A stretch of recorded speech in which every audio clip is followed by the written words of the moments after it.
আসসালামু আলাইকুম ওরহমতুল্লাহি ওয়াবারাকাতুহু। ছোট্ট বন্ধুরা, আজকে আমরা পড়বো মাদমুর 10 প্রকার। মাদমুর 10 প্রকার। এক আলিফ মাদ 3 প্রকার।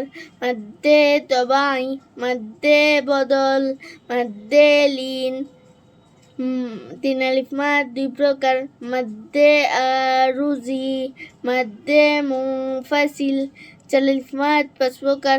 মাদ্দে লাজিম হারফি মুখাফফ, মাদ্দে লাজিম হারফি মুসাক্কাল, মাদ্দে লাজিম কালমি মুখাফফ, মাদ্দে লাজিম কালমি মুসাক্কাল, মাদ্দে মুত্তাসিল। এবার আমরা পড়ব মাদ্দে তবাই। মাদের হরফ হলে ডান দিকের উচ্চারণকে এক আলিফ টেনে পড়তে হয়। মাদের হরকত হলেও এক আলিফ টেনে পড়াকে মাদ্দে তবাই বলে। যেমন বাবু বি, নুহি হা, হাহি হু, লালি লু।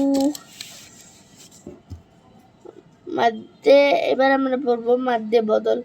হামজায় এক আলিফ টেনে যে মাদ পড়া হয় তাকে মাদ্দে বদল বলে। যেমন আ ই উ, আমানা, উমিনা, ইমানা। মাদ্দে লিন।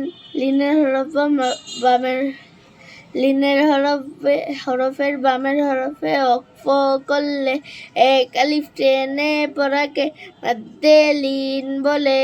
যেমন নাউম, খৌফ, বাইত, সইফ, কুরাইশ।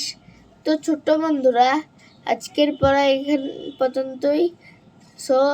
আসসালামু আলাইকুম ওয়া রাহমাতুল্লাহি ওয়া বারাকাতুহু।